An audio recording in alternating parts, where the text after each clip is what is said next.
mofinaina isan'andro atolotry ny mpitandrina rakotina valina maoly.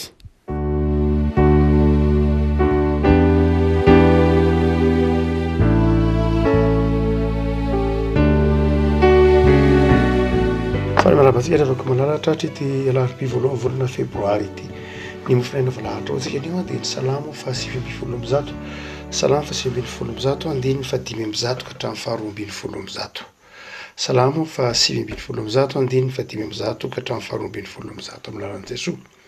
Fanilony tonga sy fanazavana ny lalako ny teninao efa ninina fa hitandrina ny fitsipikao marina ka nefa haiko izany ampahoriana indrindra Jehovah velomy aho araka ny teninao. Jehovah aoka ny mba akasitrahanao ny fanatisitrapoloako ny vavako ary ampianaro ahy ny fitsipikao. Atenda ihany ny aiko mandrakariva kanefa tsy manadino ny lalanao aho. Ny ratsy fanahy mamela-pandrika haningotra kanefa tsy mania miala amididinao aho.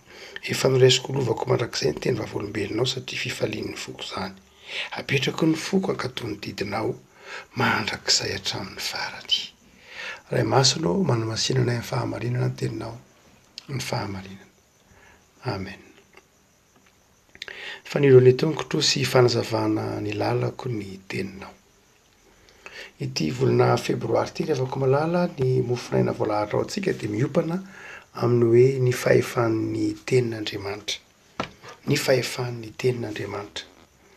Ny 500 dia manazava fa fanazavana ny lalan'ny mpanompon'Andriamanitra ny tenin'Andriamanitra. Fanilony tongotra sy fanazavana ny lalany mpanompon'Andriamanitra ny tenin'Andriamanitra. Inona moa natao hoe fanilo?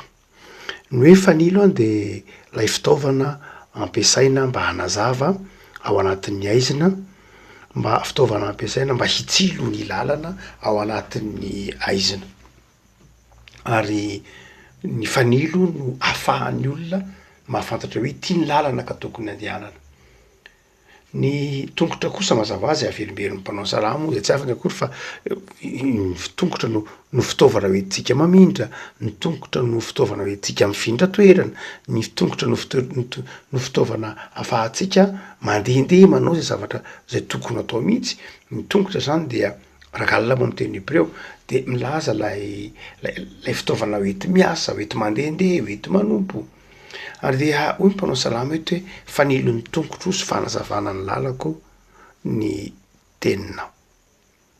Ina ny hevitra andiny tsotra masa izany rehefa afaka malala. Ny voalohany indrindra dia izao, ity izao tontolo izao izay iainantsika ity dia tahaky ny aizina no anaran'ny mpanao salamo azy. Aizina izay tsy ahafahantsika mahita ny lalana tokony ho aleha.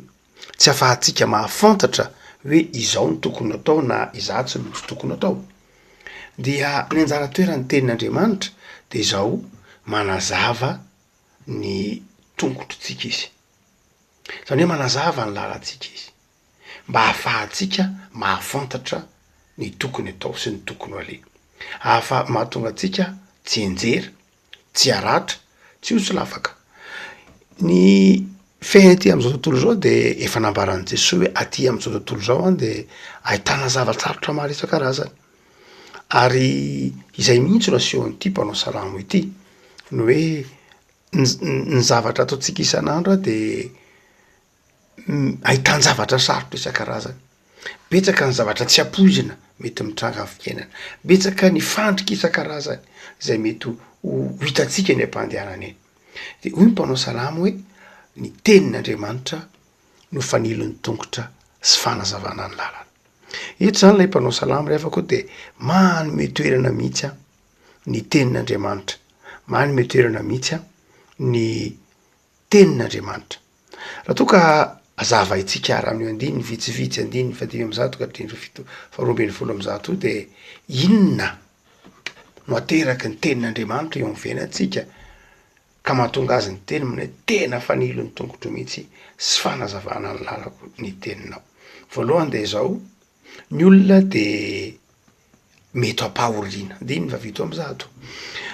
Ny tenin'Andriamanitra dia mampahery ny olona rehefa ao anatin'ny fahoriana izy. Andiny fa 700. Velomy aho araka ny teninao. Ampahoriana indrindra. Velomy aho araka ny teninao. evako ny fitaovana indrindra zay tokony eo ampelantanantsika rehefa mampahery olona de ny tenin'Andriamanitra. Rehefa manatona pino ianao, rehefa mampahery kristiany ianao na rehefa mandre olona azo paolina na manana ady am-panahy alohan'izay mety ho anampina ho azy na inona de ny tenin'Andriamanitra aloha omena azy voalohany.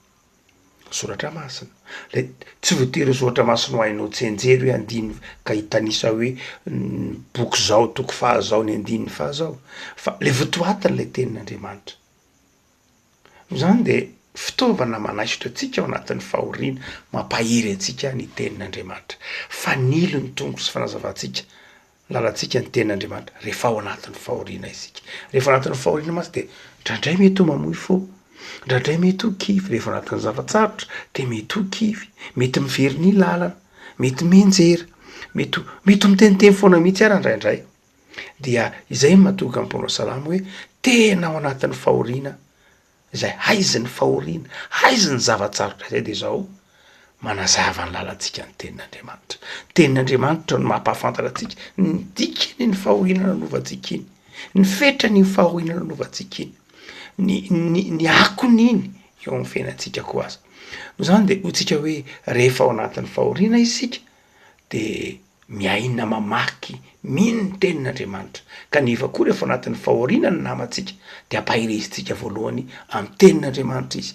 Na io tsy voatery hoe fahoriana raha miteny mpanao salama hoe fahoriana de tsy le voatery fahoriana fisarahana malaina ihany fa ny zavatra mangiry firy mety mahazo ny olombelona.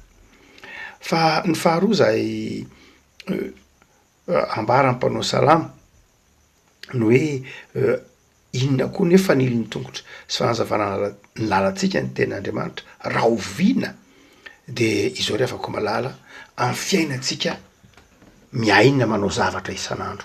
Zay mahatonga azy miteny hoe ampianaro ahy mihitsy ny teninao, ampianaro ahy ny fitsipikao. Zany hoe itsika ny tenin'Andriamanitra de anarana mandrakariva. Zay aloha de ampianara zoatra masina hoe ny mpanompon'Andriamanitra de tsy tokony ho kamo mianatra zoatra masina, tsy tokony ho kamo mianatra ny tenin'Andriamanitra, tsy tokony ho kamo mianatra ny fitsipik'Andriamanitra. Mazava io.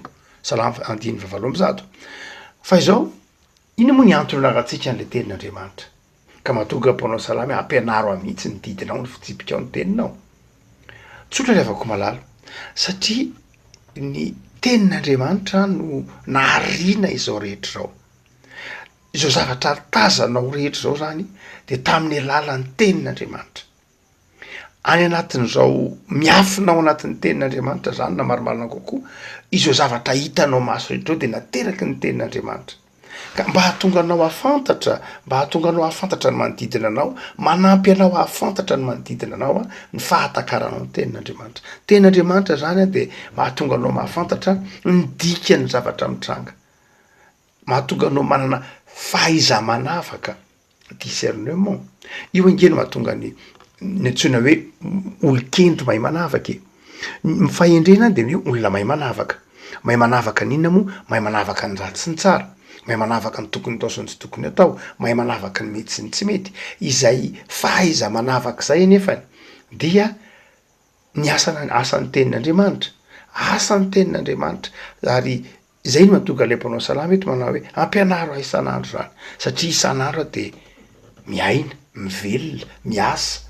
No zany de zao ampianaro ahy mba hahatonga afaka iaina ny fiainako isan'andro. Re afako tsy tokony ho malaina mamaky baiboly isika. Ao anatin'ny faneken'ny mpandray fanasan'ny tompo de misy ny hoe hiezaka hamaky baiboly isan'andro arak'izay azoko atao. Mamperitreritra ihany re afako malala rehefa anekena lay hoe arak'izay azoko atao. Fa maninona mora tsotra fotsiny hoe hiezaka hamaky baiboly isan'andro. Efa misy levambolana hoe hiezaka. Fa maninona ny mbola asitsika ndray manao hoe arak'izay azoko atao. Nefa rehefa misy andininy hafa ndraindray eo rehefa misy andininy ohatra hoe anaja ny fandaminana maro samihafa amin'ny fiangonana, anaja ny hevitra tapaky ny mpandray de tsy misy ao hoe hanao zay arak'izay azoko atao. Fa rehefa hamaky baiboly de hoe arak'izay azoko atao fa rehefa anaraka ny fitsipika sy ny fandaminana de tsy misy hoe arak'izay azoko atao ny fitsika protestante sola scriptura zany hoe ny tenin'andriamanitra ihany fa tsy hoe ny fitsipika aloha voalohany na ny rafim-pandaminana aloha voalohany nefa rehefa manaja ny rafim-pandaminana sy ny fitsipika itsika tsy asitsika hoe arak'izay azoko atao fa rehefa hamaky ny tenin'andriamanitra isika de azo ampiandrasana abetritra rehefa ko malala ny ainatsika mpandray an'izany no zany de izao tena zava-dehibe no hoe za tompo ezaka hamaky baiboly isan'andro fantatry ny tompo ihany hoe marary ianao ka tsy afaka mamaky baiboly fantatry ny tompo ihany hoe tsy hita le solomaso ka tsy afaka namaky baiboly fantatry ny tompo ihany hoe eny an-dalana ka tsy afaka namaky baiboly fa ny foto-kevitra de zao tokony iaina ny mpandrefana san'ny tompo ny mamaky baiboly na andininy ray isan'andro aza na andininy ray isan'andro tsy maninona na ny fiainoana mofona isan'andro ary ka manaraka ny baiboly de fa tanteraka angeny voatsy sy ny fanekeny de avako malala tsika sendrasendra akory eto ny mpanao salamana hoe ampianaro azy ny teninao zany ny olona mahafantatra ny didin'andriamanitra de mahatonga anazy ayanavaka no ity mety ity tsy mety fa ny fahatelo zay ataontsika hoe mahafanilo ny tongotra sy ny fahazavana lalan'ny tenin'andriamanitra tsy ao anatin'ny sarotra ihany tsy am'izay rehetra tao amin'ny fivelomana tsy zay ihany fa izao koa rehavako malala ao anatin'ny fiainana mihitsy izay fifaliana satria mantsy any dia andiny farakebiny folo am'zato satria fifalian'ny foko za zava-dehibe ny teny hoe fifaliana satria ihany rehefa tena ao anatin'ny fifaliana ny olona de mety ho manadiny koa ny tenin'andriamanitra iainantsika ny tenin'andriamanitra ao anatin'ny zavatsarotra iainantsika ny tenin'andriamanitra ao anatin'ny fiainana isan'andro fatarintsika ny sitrapon'andriamanitra fa ndraindray ao anatin'ny fifaliana de sarahantsika amin'ny fifaliantsika ny tenin'andriamanitra hoe ina moa nidiran'andriamanitra amin'ny fifaliako de raha le fifaliana tsy miaraka amin'ny tenin'andriamanitra fifaliana tsy mifanohitra amin'ny sitrapon'andriamanitra mihitsy ary fifaliana tsy mifanaraka amin'ny sitrapon'andriamanitra no zany de avako malala de eto ny mpanao salama de manao hoe ao anatin'ny fifaliana de aoka ho fanilo ny tongotro sy fanazavako fanazavana ny lalako ny teninao betsaka ny olona rehavako malala miorina tsara amin'ny fiainana andavanandro miorina tsara amin'ny asa amin'ny fanompona miezaka mihitsy ny hoe mamantatra ny sitrapon'andriamanitra fa amin'ny fotoana sasany rehefa misy fotoana fifaliana iny de izao adiny ny tenin'andriamanitra ka manjary menjera ao anaty fifaliana menjera ao anatin'ny andraindray de hitatsika rehefa misy fidim-pianakaviana ndraindray de tsy miavaka intsony le kristianina amin'ny tsy kristianina fa lasa fifaliana miala amin'ny sitrapon'andriamanitra dia tokony ho tsy ho adinotsika fa ny tenin'andriamanitra de tena fanilony tongotrotsika ao anatin'ny fiainana manontolo indrindra koa ao anatin'ny fifaliana ity salamo ty ary de salamo zay miresaka lava momba ny didin'andriamanitra ny salamo fa 5:10 am'zato ny fahefan'ny tenin'andriamanitra no resahantsika lava ao anatin'ny mofinaina ary dia ao anatin'izany a no ampahirezana tsika rehefa malala hamaky hody ny baiboly hamaky ny baiboly ary de zavatra roa ary no asehon'ny fahefan'ny tenin'andriamanitra eto amin'ity salamo ity raha ohatra ka ro zavatra telo ndrasantsika teo no ateraky ny fananantsika ny tenin'andriamanitra manazava ny filalantsika ao anatin'ny sarotra izy manazava ny lalantsika amin'ny fiainantsika isan'andro izy manazava ny androtsika ny teny lalantsika ao anatin'ny fifaliana izy fa izao rehavako malala eto zavatra roa reto tsy tokony ho adononao tena manana fahefana io tenin'andriamanitra io hitantana sy ampahery anao ny tenin'andriamanitra de andriamanitra ary dia zay mahatonga an' Jesoa ary ny teny de tonga nofo de nona tamintsika Jesoa io Jesoa zany lay andriamanitra monina atao anatintsika ny fanahy masin'andriamanitra no mitoetra atao anatintsika no zany de izao ny tenin'andriamanitra de tena herin'andriamanitra mitaiza sy mivimbina ary mampahary atsika mahatonga atsika manana fiainam-baovao io tenin'andriamanitra io mety eza rehavako hitoetra betsaka ao amin'ny finoana an' Jesoa aza misaraka amin' Jesoa vaoka olona betsaka ao am-potsika ny finoana an' Jesoa fa ny faharoa de zao fa efa ny tenin'andriamanitra tsika atao hoe tenin'andriamanitra de herin'andriamanitra mitantana atsika atonga atsika tsy kivy tsy reraka herin'andriamanitra ny tenin'andriamanitra fa ny faharoa lehibe de zao ny tenin'andriamanitra de mandrava ny sankatsakana eo amin'ny lalantsika ny tenin'andriamanitra io rehefa enonao ka ao anatinao ny tenin'andriamanitra mahatonga finoana ny tenin'andriamanitra mahatonga fahariana vaovao ao anatinao ny tenin'andriamanitra de zao manaisotra ny vato misakana amin'ny lalantsika manaisotra ny zavatsarotra zay mety ho lalovantsika ny tenin'andriamanitra afako engane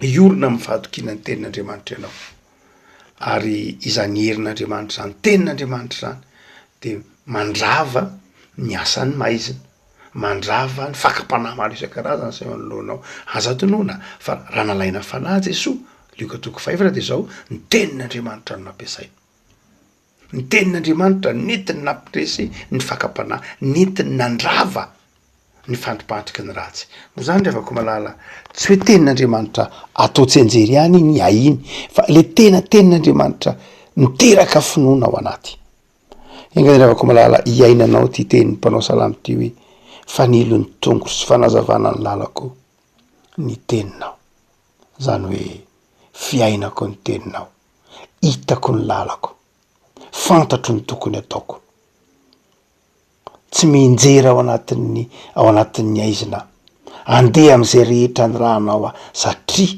mazava ny lalako mazava ny diako revako malala lay Jesosy Kristy tompozay fahazavan'izao tontolo zao any hanazava ny lalanao hanazava ny tongotrao ka tsy enjera tsy ho lavo tsy ho solafaka fa andeha ampilaminana hifaly amin'ny fiainana isan'andro ivavaka sika tompo misaotra anao zahay nohony amin'ny hatsaran'ny teninao zay manazava ny tongotray manazava ny lalanay